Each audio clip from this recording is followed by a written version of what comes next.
Hi guys, I'm Sayes. This is my first video, so I decided why not do it about something that I really care about. So let's talk about MHA and let's talk about my favorite character, Endeavor. I decided instead of just making a video saying why he is my favorite character, I want to look at certain tidbits from the manga that I think might fly under the radar for quite a few readers, at least on the first read. Now, the reason he's my favorite character, of course, is because the redemption arc is amazing, and although I just said I don't want to talk so much about the reason I love him in the first place, I think I should say about this much. Horikoshi has done every step correct. This is an amazingly competent take at a redemption arc for such a complex character and such a complex topic. It's not easy to redeem an abusive husband and an abusive father, and the way Horikoshi does it is just magnificent. I love every step he takes. However, now I want to talk about certain tidbits in the manga, and I've specifically chosen 5. Before that, maybe I should talk about why I felt this need to do this video in the first place. The reason actually dates about a year ago. A year ago, the Endeavor Agency arc was running, and Ending had taken Natsuo hostage. After Bakugo had saved Natsuo, Endeavor says, "I don't want forgiveness, I just want to atone for what I have done." And yes, I'm paraphrasing, and I will be doing so for all the manga quotes, so please don't call me out on that. Now, this scene between Natsuo and Enji was actually one of my favorite scenes in the manga, and still is one of my favorite scenes in the manga to this day. It's something that just touches my heart. It's such a great drama. The reason I want to talk about this specifically is, however, not the reason I like it so much, but more so the reception I saw after that. Of course, it's a year ago, so I'm talking in hindsight now. But back then, I noticed like a shift in perspective on Endeavor's redemption arc, and that is that suddenly people thought, well, it's not about forgiveness, it's about atonement. As if this was suddenly a change, as if between the chapter, 251 and 252, Endeavor had somehow changed his stance on what he wanted to reach, but he didn't. And that's, I think, something that went under the radar for quite a few people, that this is not the first time that Endeavor stated outright that he wanted to atone, and he didn't want forgiveness. During Pro Hero, in the Todoroki family chapter, Enji thinks to himself that what he did maybe can't be forgiven, but he has to atone for it anyway, he has to try. And this was as early as chapter, 192? Yet now, after chapter 252, it's as if his need to redeem himself by atoning instead of by seeking forgiveness is a shift in his character. It's not. It's something that was there from the start, and it's something that was written in text before. So I found this interesting because for me it just proved that quite a few people, when reading whatever Endeavor is saying, for a long time thought the worst of every word he made. Which of course they have every reason to, because Endeavor did horrible things to his family, did horrible things to his wife and his children. And I think especially with Endeavor's redemption arc, there were quite a few fans who for a long time were in denial about it happening at all. So this scene, for me, was the most striking case of something being repeated by Horikoshi so that the fans would understand it at a second time. Maybe there are a few more scenes like that, a few scenes that maybe would go under the radar, maybe look different on a second reading.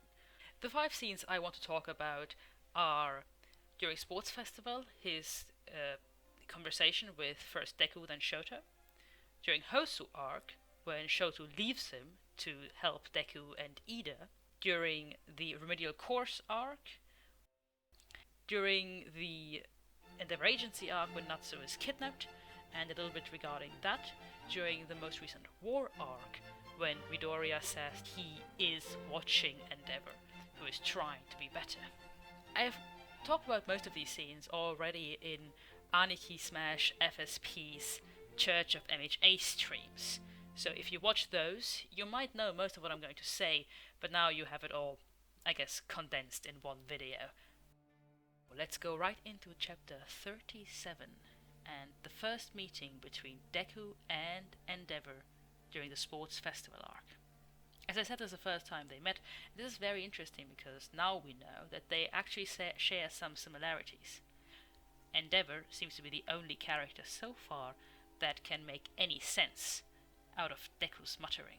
Both have quirks that damage themselves, and, well, I guess both want to be the number one hero, or the strongest hero there is.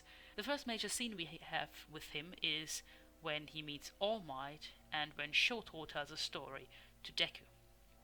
These two interactions, the one in the flashback and of course the meeting with All Might, show Endeavor at his absolute worst. This is just about the worst character introduction a character could possibly have. We take out of these scenes that he is an abusive husband, an abusive father, that he apparently didn't care much for his 3 other children, but badly abused his youngest son, Shoto. We see him slap his wife and abuse his wife to a point of a mental breakdown, to the point where she would hurt her own son and then be put into hospital and apparently stay there for a decade. And that's the first introduction, the first impression we ever get of this character. It couldn't possibly be worse. Now, this may be the reason why when Deku first meets Endeavor, we are very ready to see Deku just talk back to Endeavor. And I think everybody cheered a little bit when he did just that. And we actually put some distance between the scene with All Might and the flashback that we just saw with Shoto, and look at the actual scene itself. Endeavor doesn't behave all that bad. This is something that surprised me first, because everybody always says that pre-Pro Hero Endeavor was absolutely unbearably, irredeemably evil. Of course that can't be true. A character that is irredeemably evil can't be redeemed. That's in the word. So there have to be redeemable qualities. There have to be qualities within Endeavor that are already there in the beginning, that Horikoshi was able to use to redeem this character. So of course, when you think back at Sports Festival and you think, well, Endeavor was irredeemably evil then, how does the redemption arc work? And the reason it works is because Endeavor was never irredeemable. And we can see that when we actually look at this interaction. Now let's talk about this interaction in detail. He starts his interaction saying to Deku, "I've been looking for you, you have an amazing quirk, it's comparable to All Might's." This is a massive compliment. It's probably, possibly, the best compliment Endeavor could have possibly given. It's given by the number 2 hero, the hero with the most solved cases in the history of Japan, to a 50-year-old boy who has just started their first year in UA and wants to be a great hero. Every child who receives this compliment from the number 2 hero should be proud to receive it. Not just that, but Endeavor specifically, we now know how obsessed he was with All Might's strength. So to walk up to a 15-year-old child and say, your quirk is comparable to All Might's, it means a lot to Endeavor. This isn't something he would just say. So Endeavor starts this conversation off not just with a compliment, but with just about the best compliment he can possibly give. Deku doesn't quite appreciate it at that point, because A, he still has the impression that Shoto left in him with the story he told, and now sees Endeavor in a bit of a different light. But also, Deku doesn't want people to compare him to All Might, because there's a certain danger that they might realize that not only is his quirk similar to All Might's, but it's the same. So he doesn't react much to it. He wants to just walk on. He says, nah, that's not the case, and he walks on, and Endeavor continues the conversation. What Endeavor says is that his son Shoto has a duty to surpass All Might, and that fighting Deku would be a great test for him, so Deku should give his best.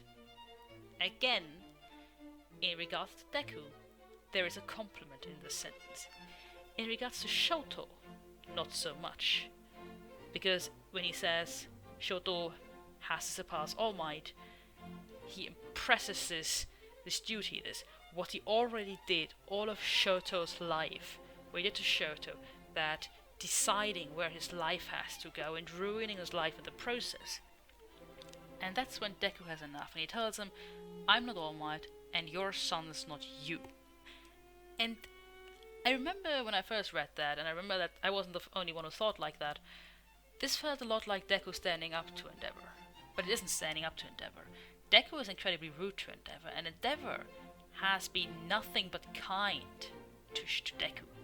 And this is weird, right? Because you don't expect it. Because you go into this scene with the impression that we have of Shoto's flashback, that we have of Endeavor's conversation with All Might, that really showed him as a very rude person. But with Deku he isn't rude. With Deku he is respectful. He compliments him. He's almost kind.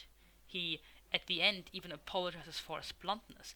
He acknowledges his strength. For Deku this is something that is extremely rare.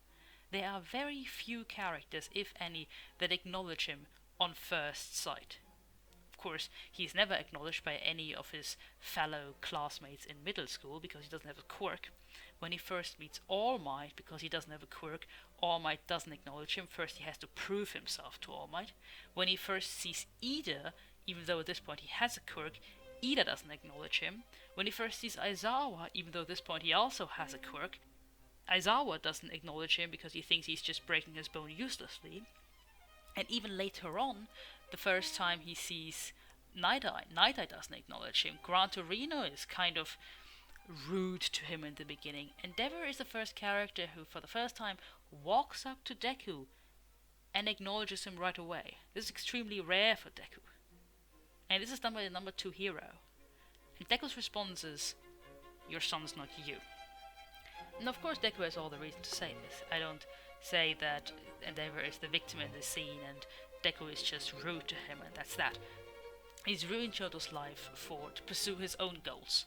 This is inexcusable and Deku knows it, and this is what makes Deku snap. But I think it's interesting to look at an arc where we have this scene happening and to call a character irredeemable with no redeeming quality when he is one of the very, very few characters who has acknowledged Deku and Deku's worth from the very beginning. Now next is the conversation between between Shoto and Endeavor. The most interesting aspect about both of these conversations for me always was how Endeavor referred to Shoto not using his fire quirk as rebellion, as a childish phase. It's interesting because we, of course, know that the reason Shoto doesn't use his fire quirk is anything but a childish phase. It's not a phase at all, it's trauma. He doesn't use his quirk because his father's treatment of him traumatized him. He doesn't use his quirk because he hates his father, and he doesn't want anything to do with him, and he doesn't want his quirk. And he has a twisted relationship to his own quirk, to his own body, therefore, because his quirk is part of his body. Because of that, from Enji's perspective, he just acts as if it's puberty hitting. He acts as if, well, every teenager has a rebellious phase and this is yours. What this shows is that Enji has no idea whatsoever of what he's doing to his son. Yeah, of course, he absolutely has to take responsibility for any one of his actions, but there's an ignorance in terms of the repercussions on his son's psyche. The idea that his son might not just be in a typical phase, but that he might actually be traumatized, is something that completely goes over Endeavor's head. It's something he just doesn't seem to want to consider. He just thinks, this is my son being childish, being rebellious, not using the quirk I gave him. Fittingly, when Shoto tells him off, he's confused. The thing is, confusion is not the face of the worst evil ever. Confusion is the face of somebody who doesn't understand what's happening. But this reaction seems very similar to that of just real life stage parents, or parents who just push their child to do something that maybe the child doesn't want to do or doesn't want to do that much, but they push these dreams, these ambitions on the child, and are then surprised that the child doesn't want that. Yes, Endeavor is comically evil the first two times we see, but he's very human here. He reminds me of people I actually know, and that's something very real. Endeavor is not just a comical villain who parades around as a hero. Endeavor is a manifestation of very real parents who don't always know. Not because they're stupid, but because they're just ignorant, just because they don't want to see what damage they do to their child. During Horseshoe City, in chapter 55 we get a small flashback, and we get two little quotes of Enji. First, he tells Shoto that they will go to Hosu so Shoto can watch him be a true hero. Secondly, after Shoto gets the message from Deku and is distracted looking at his phone, he tells his son, "Hey, you're supposed to watch me." What this says to me is that Endeavor wanted to use this internship to bond with Shoto. He wants to show his son specifically that he is a true hero. Now I understand that back then, when we didn't have much interior monologue by Endeavor, and we didn't know much about him beyond him being an asshole, an abusive husband, an abusive father, using his son to achieve his own goals. Back then, we don't really have that much information to interpret these words. We can only look at how they sound, and they sound a little bit like, yes, he wants his son to learn how to use his quirk, yes, he wants his son to see what it means to be a hero, but he also kind of wants to brag in front of his son. Look, your dad's the number 2 hero. Look what I can do. Watch me, right? It sounds a little bit like that, but at that point, it's still just assumptions. We don't know yet. However, now, in hindsight, now that we know Endeavor a lot better, we can say a lot more about that. Because we know for a fact that Endeavor tries to bond with his son over work. He didn't only do it in Hosu, he tried that again and again, and he still did that after Pro Hero Arc. He did it in Remedial Corsac when he told his son, "I want to be a hero you can be proud of."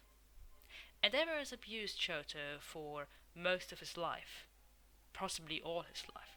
Endeavor is the reason his mother is in hospital for 10 years and he essentially grew up without a mother. Yet, when he tries to redeem himself, when he tries to atone for his sins, when he tries to also find a connection to Shoto, he doesn't try to be a better father. He tries to tell his son, "Look what kind of hero I can be." They bond over work. And again he does that after Pro Hero Arc, when he messages his son about registering him for the Hero Network. He does things with his son now, he wants to spend time with his son now, but he uses the pretense of work to get to contact him in the first place. He also accepts Deku and Bakugo as his interns solely because Shoto asked him to. This again is an attempt to bond with Shoto, and he uses work to do so. And when Shoto basically crushes all of Endeavor's hopes that there might be some bonding happening between them by saying, "Hey, I'm not here because I'm your son. I'm here because I want to learn everything from you. I want to take all the skill you can give me. I want to use you. I don't want to bond with you." Shoto tells him that in no unclear terms.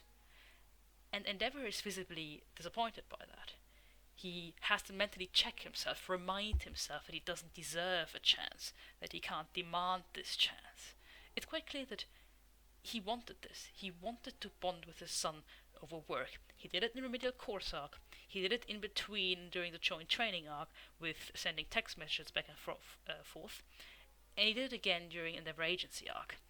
I don't think it's a stretch to assume that he already tried it in Hosu. What changed is not so much the initial superficial motive for why he invited his son over. What changed is more so the reason why he wants to achieve these things. He went from trying to make his son strong so he could fulfill Endeavor's own goals to trying to help his son get stronger, to help Shoto fulfill his own goals. He went from trying to bond his son because he kind of wants to brag in front of his son to trying to bond with his son because he wants to atone. He wants to finally get maybe a chance at a father-son relationship that he has already ruined so many years ago. But if you look at it from Hose's perspective, it means that he did care about what Shoto thinks about him. He did it in a very twisted way, but as I mentioned, you need to have a quality that you can use to transform a character from the vile asshole that he was in the beginning to a character that we can feel with in the later arcs.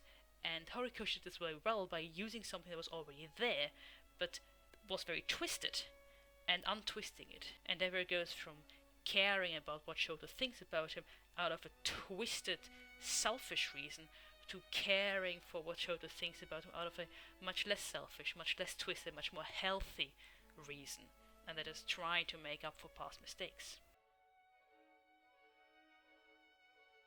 Let's jump 100 chapters and several arcs into the future. All Might has already retired, and during Remedial Course arc in chapter 165, Endeavor has asked him what it means to be a symbol of peace. We see a small panel where he imagines himself climbing a mountain. The reason I really like this panel is because for a long time I felt like reaching the summit is the best way to try and explain where Endeavor comes from, why he did what he did, and how it could go so wrong. I remember watching the movie Everest, and then later on reading several articles about how this expedition to reach the summit of Mount Everest went. And there's something about the psychological single-mindedness of trying to reach the summit that is very fascinating. You train to try and achieve this for years, and you pay money to get there, and then finally you are on your journey and you have one chance to reach that summit. There's a certain mindset here which is reach the summit no matter what. And whenever you read these journals, these reports, there's a certain point where you think, well, this is the point where I would have turned around. Somebody slips, breaks his leg, but they continue. Somebody slips, falls into a cliff, they can't get him out. He freezes to death there. But they continued. And it makes you think, I mean, sure, they weren't at fault for their comrade slipping, sure, they might have not been able to do anything, but is that single-minded pursuit really so strong that despite somebody of your party dying on the way, you would still be willing to continue? I think that is the best way for me to describe how Endeavor could have gone so wrong. Of course, the difference with him is that his party doesn't consist of consenting adults who all wanted to do this and all knew the risks, but rather his family that he dragged along. And for me, it always helps best to imagine how Endeavor ended up the way where he ended up, how he screwed up so magnificently, how he ruined his family so completely by imagining him dragging his family on the journey up to that mountain, and somebody slips and dies, but he continues. Somebody gets lost in the storm, but he continues. Somebody eats too much and they turn around and they are left behind, or they can't continue and they run out of energy and they are left behind, and he continues on because he only wants to reach the summit. And only when he inevitably, ultimately failed to reach that summit, or in his case the summit suddenly vanished, he turns around and he sees everything that he has ruined on his path. And I think that describes so well how Endeavor ended up where he ended up. And normally the difference between Endeavor's and All Might's power in the manga is shown by a chasm. But to me, always the mental image of a mountain was always so strong because of this comparison. I just wanted to share this. Let's quickly move on. Endeavor Agency Arc, Chapter 251, Endeavor hesitates to save Natsu. I love this scene. It's just such a small moment, but it's so big in just making this character just one bit more complex. It's amazing. The reason he hesitated isn't, as I myself assumed after the first read of 251, before 252 was out, when Endeavor explained his actions, that he feared he might fail and Natsuo might get injured. He feared that he might be able to save Natsuo. And there's something so selfish about this moment of hesitation. He doesn't save Natsuo, not because he fears that ending might hurt him. He doesn't save Natsuo because he knows if he saves Natsuo, Natsuo will feel conflicted about him, because Natsuo will owe him his life. At this point in time, Natsuo and he don't have much of a connection at all. The only thing they ever do when they are together is fight. Natsuo hates his dad. He is absolutely livid, angry every time he sees him. He's screaming in his face. But that's the only interaction these two characters have. If that's gone, there's nothing between them, because he doesn't care for his dad. There is no loving connection between them, no lovingly shared history. If Natsuo isn't angry at Enji, he's nothing at Enji. If he's conflicted, if he doesn't want to scream at Enji anymore because he feels that he still owes him his life, that would be it. Enji doesn't save Natsuo because he wants Natsuo to continue screaming at him. He wants Natsuo to be able to continue screaming at him because he's terrified that if he saves Natsuo, Natsuo won't be able to look at him again. And that's so selfish. And I love it. But it's not the only interesting tidbit about this scene. One chapter later, 252, we see Natsuo complaining about Endeavor being too hot. In the very first chapter where Natsuo appeared, Natsuo said that hot weather doesn't become them. It's one of the first things he ever does say in the manga.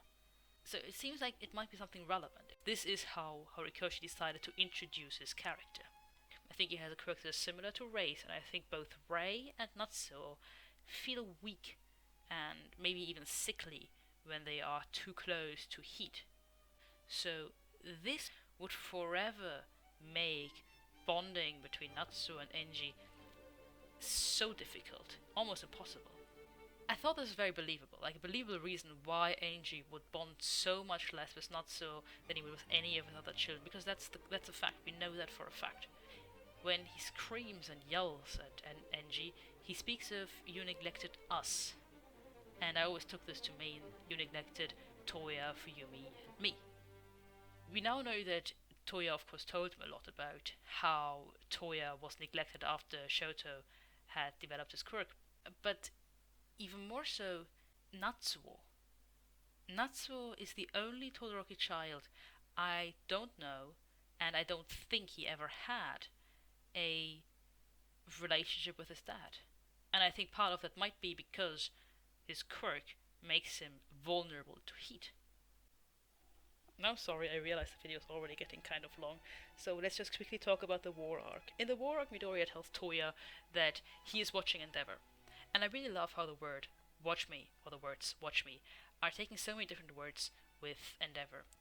First he says it to Shoto, "Watch me, Shoto." In that case, it's bragging. He's trying to brag in front of his son. He's trying to make his son see him as something better than he is. This is very selfish, very twisted during the Hosu incident. Then he says, "Watch me," to the entirety of Japan. This time, it's not bragging. This time, it's not a twisted, selfish way of trying to bond with his son. This time, it's a promise.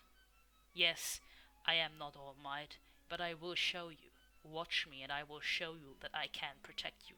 Then there's a little bit in Pro Hero arc where he doesn't quite say "watch me," but he says something similar. He says, "I can't let them see me fail." In this case, it's not quite a "watch me," but it goes very much in the same direction. This idea that Endeavor knows people are watching. And because he knows people are watching, at this point he becomes quite aware of the fact that if he fails, they will see him fail. Now it's almost like an anxiety, almost a fear. If they watch me, if I fail, all of Japan will see me fail. Then Shoto says, I'm watching. In that case, it's an acknowledgement. It's something that he does. It's an answer both to the Watch Me during the Billboard charts event, but it's also an answer to endeavors. I want to be a hero you can be proud of. Shoto is acknowledging that that's what his father is doing, that his father is a great hero, and he tells his father that same thing later on. And now, in War Arc, Midoriya says, I'm watching Endeavor. But this time it's not acknowledgement, it's not a promise, it's not a fear of failing, and it's not selfishly twisted in a twisted way bragging to his son. This time it's a bit of a warning, a bit of control. He's watching to control that Endeavor stays on this path. And I love how this Watch Me takes so many different meanings for Endeavor, and I assume it will take one big final meaning, and that is standing as who he is, as what he did in the past, with all his sins open in front of the entire country, and then they will watch him and see him for who he truly is. And I just love these many meanings of the word watch me, and how it all comes back to Endeavor and it all goes full circle. And when he now wakes up, if he gets a chance to do so in time, and if the world hasn't gone down by then, he will wake up and he will have to make a statement. He will have to admit to what he did, and everybody will see. Now, thank you so much for watching. I'm just gonna make this quick. Thank you for sticking so long if you did. It's my first video. I'm not sure if I will ever do anything again like this, because, let's be honest, it was a lot of work. But I hoped you enjoyed it somewhat. Share what you think. I love Endeavor. I always love talking about him. So write in the comments and I will answer, because I don't have anything else to do. Thanks.